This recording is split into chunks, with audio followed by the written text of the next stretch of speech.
சமூக வலைதளங்கள் கொடையா கொடுமையான்னு கேள்வி கேட்டா எதிரணியிலிருந்து என்னுடைய சகோதரர் முழு பூசணிக்காய சோத்துல மறைக்கிற வேலையை செஞ்சுட்டு போயிருக்காருங்க. நாங்க என்ன சொல்ல வர்றோம், இந்த ஆன்லைன் வர்த்தகத்தினால உள்ளூர் வியாபாரிகளுடைய வாழ்க்கை அத்தனையும் படுத்து போச்சேங்கிற வேதனையில நின்னா பொண்டாட்டி துரத்துனா என்ன பண்றது, சாமியார்கிட்ட போய் கேட்டாங்களா, இதெல்லாம் கொடைன்னு பேசிட்டு போறீங்க. என்னங்கன்னா நியாயம் நான் கேட்குறேன். நீங்க ஒரு காலகட்டங்கள் எல்லாம் பாருங்க, நிலாவை பார்த்து குழந்தைகளுக்கு சோறு ஊட்டணும். நிலா நிலா ஓடிவா, நில்லாமல் ஓடிவா, மலையின் மீது ஏறிவா, மல்லிகைப்பூ கொண்டு வான்னு சொல்லி நிலாவை காட்டி சோறு ஊட்டணும். வானம் தூரம் இல்லை, வாழ்க்கையும் பாரம் இல்லைங்கிற ஒரு தத்துவத்தை ஒரு தாய் அன்னைக்கு சொல்லி கொடுத்தா.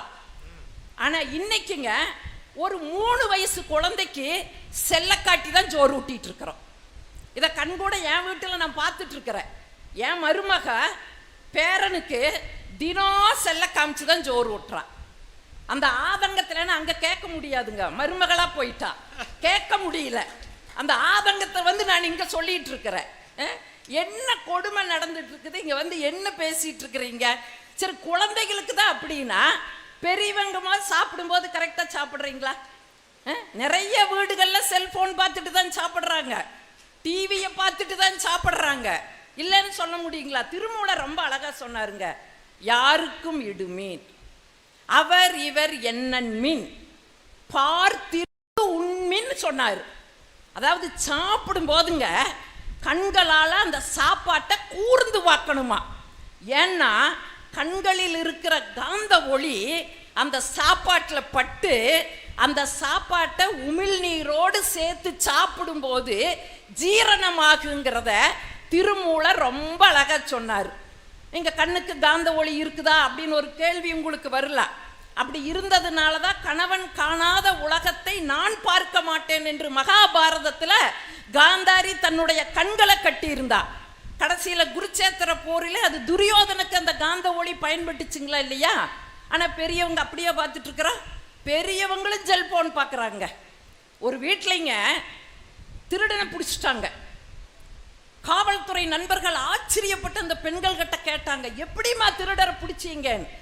அது ஒன்றும் இல்லைங்க, காம்பவுண்ட் ஏறி குதிச்சிருக்கிறா, எங்களுக்கு தெரியல. சரி, வீட்டுக்குள்ள பீரோவை உடைச்சு நகை நட்டெல்லாம் எடுத்திருக்கிறா, எங்களுக்கு தெரியல. சரி, வயிறு வசிக்குதுன்னு சமையல் கட்டுல போய் தோசை சுட்டு சாப்பிட்டு இருக்கிறானுங்க, அதுவும் எங்களுக்கு தெரியல. அட எப்படி பிடிச்ச? ஒன்றும் இல்லைங்க, நாங்க டிவி பார்த்துட்டு இருந்தோம்ல, அதை தூக்குனா கரெக்டா கேட்ச் பிடிச்சிட்டோடாங்க.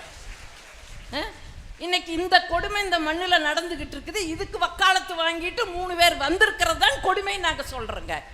நீங்க அழகா சகோதரர் சொன்னார், இன்னைக்கு அவங்கவுங்க தனிப்பட்ட முறையில் எல்லாம் சேனல் ஆரம்பிச்சிருக்காருங்க. ஒரு 12 வயசு பையனுங்க, குட்டி வடிவேலுன்னு அவனுக்கு பேரு.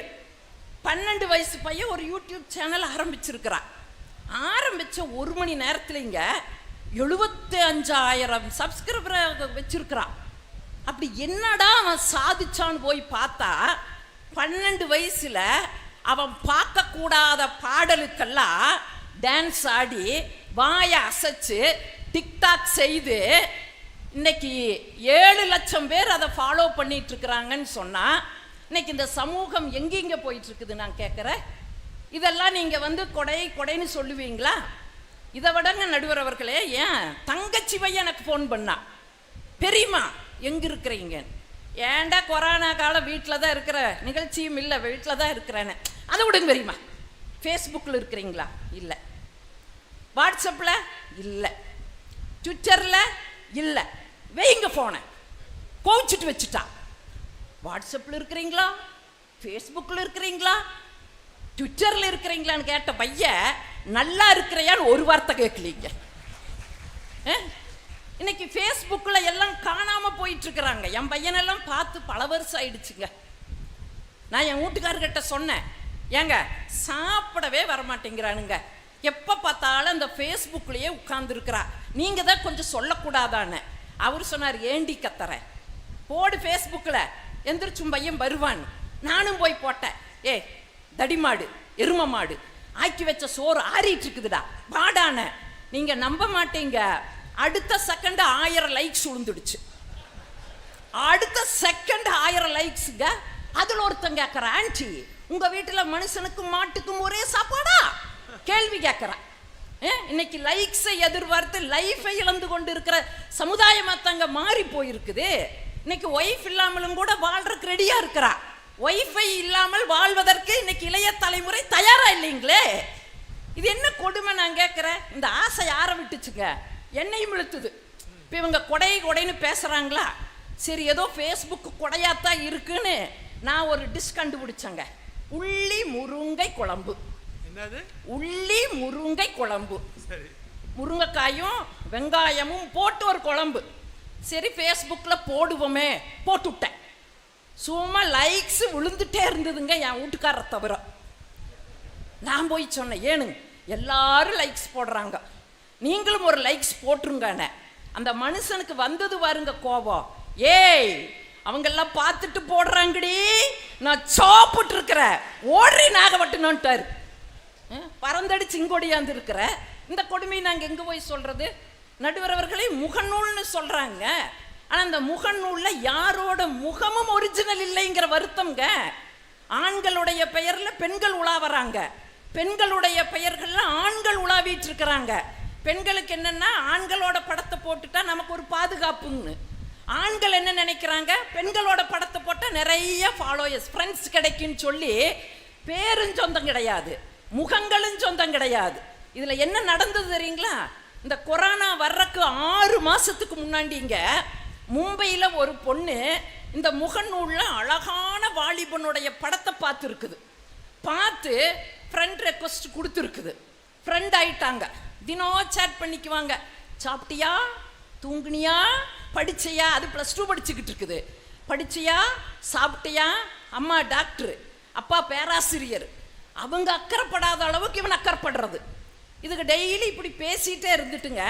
ஒரு நாள் அவன் சொல்லிட்டா, நீ கிளம்பி வா, என்னென்னலாம் வீட்டுக்கு எல்லாம் சுருட்டி எடுத்துட்டு வா, நான் உன்னை வச்சு காப்பாத்துறேன்ட்டா. அதுவும் நம்பி வீட்டில் பணத்தையும் எடுத்துட்டு நகையும் எடுத்துட்டு சென்னை ஏர்போர்ட்டில் வந்து இறங்கிடுச்சு.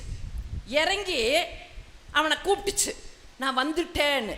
உடனே அவன் இந்த விஜயகாந்த் படத்தில் அப்படியே அந்த பேரரசில் அப்படியே இதை டேர்ன் பண்ணி முகத்தை காட்டுற மாதிரி, நான் உன் முன்னாடி தான் நின்று கொண்டு இருக்கிறேன் டொண்டோடோய்னா. இது அப்படியே திரும்பி பார்த்துச்சுங்க.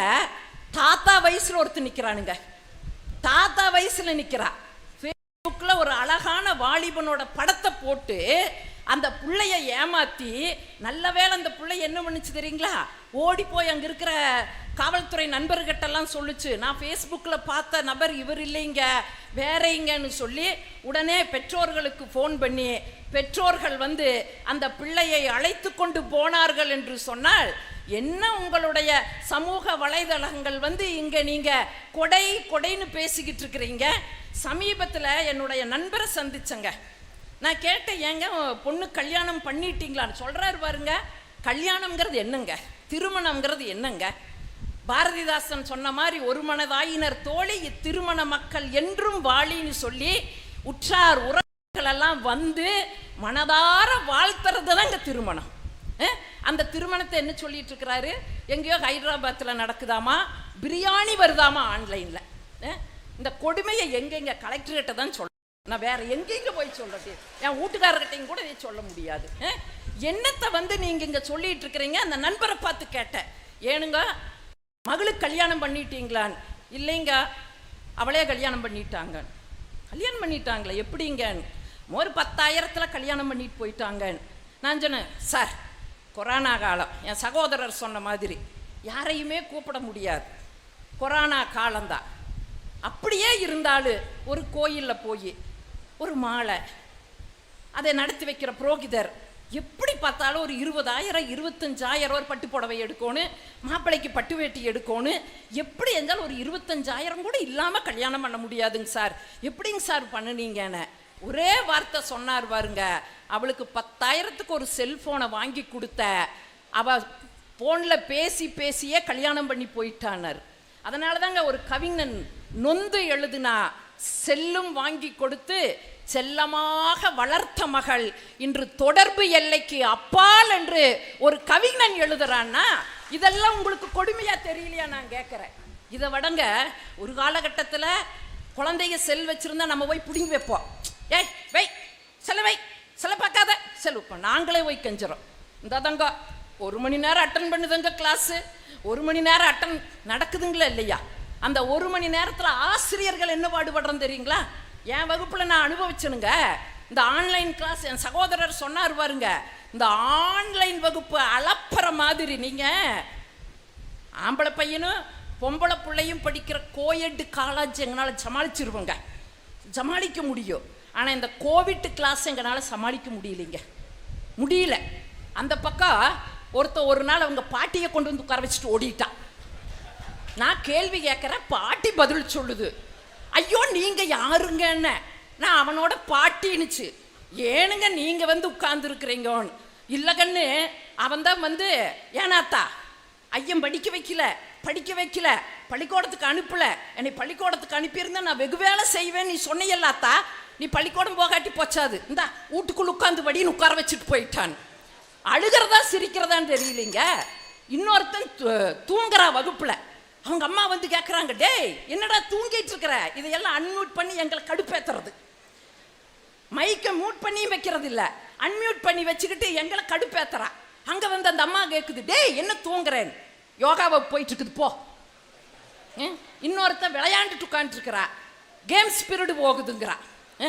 எத்தனை சிக்கலுங்க. இன்னைக்கு இந்த சமுதாயம் திசை மாறி போயிட்டு இருக்குதுன்னு சொன்னா, நடுவர் அவர்களே, ஒரு காலகட்டங்களிலே உறவுகளோடு உட்கார்ந்து வீட்டுக்குள்ள பேசிக்கிட்டு இருந்தோம். இன்னைக்கு வீட்டில் 4 பேர் இருந்தாலும் 4 பேர் கையிலே ஆண்ட்ராய்டு ஃபோனு. காலையில் எந்திரிச்சு பல்ல தேய்க்கிறானோ இல்லையோ செல்ல தேய்ச்சிக்கிட்டு உட்காந்துக்கிட்டு இருக்கிறான். தரையை பார்த்து நடக்கிறது இல்லை, எல்லாருமே செல்போன் திரையை பார்த்துட்டு தான் பாதையவே கடந்துக்கிட்டு இருக்கிறாங்க. நானும் உங்களை மாதிரி வாட்ஸ்அப்பில் 2 நாளைக்கு முன்னோண்டு படிச்சனுங்க. ஒருத்தன் போட்டிருந்தா, நான் வாட்ஸ்அப் பார்த்துட்டே பக்கத்து வீட்டுக்குள்ளே போயிட்டேன். அப்புறம்டா என்னாச்சு? அந்த அம்மா ஃபேஸ்புக் பார்த்துட்டு டீ போட்டு கொடுத்துது, குடிச்சிட்டு வந்துட்டேன். இதுதான் கொடுமை. இப்படித்தான் உங்களுடைய சமூக வலைதளங்கள் இந்த சமுதாயத்தை திசை மாற்றி கொண்டிருக்கிறது என்று சொல்லி வியந்து கேட்ட ரசிகர்களை வணங்கி விடைபெறுகிறேன். நன்றி, வணக்கம்.